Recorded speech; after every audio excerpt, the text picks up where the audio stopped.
Yan, ako'y magbabaak ng mura.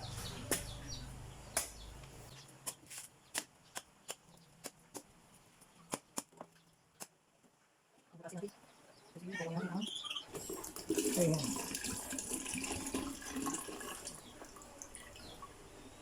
Tapos at ating lagayan. May kunti pa eh.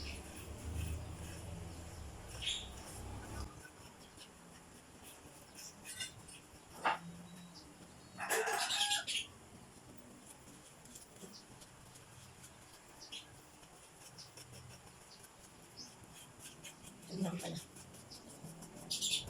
Yes, ay di kaya. Dalawang mura lang, ang dami na. Ang dalawang buko lang.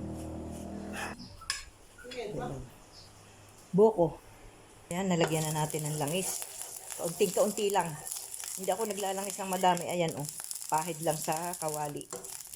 Hindi pwedeng madami. Ayan, oh. Lalagyan natin ng sibuyas.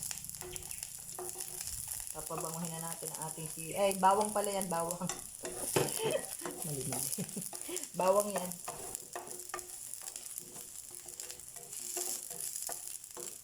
Sibuyas.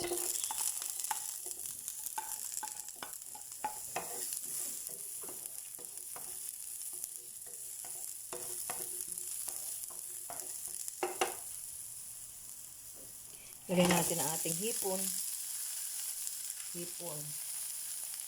Saka paminta.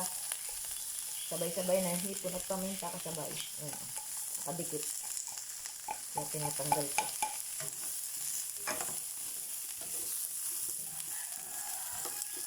Lagay natin ang sabaw ng buko. Sabaw ng buko. At ayan, ilagay na natin ang ating buko na kinayod. Ayan. Lulutuin na ang buko. Ayan, ang sarap niyan. Baka hindi pa kayo nakakatikim niyan. Magluto rin kayo ng ginisang buko na may hipon. Ay, napakasarap niyan.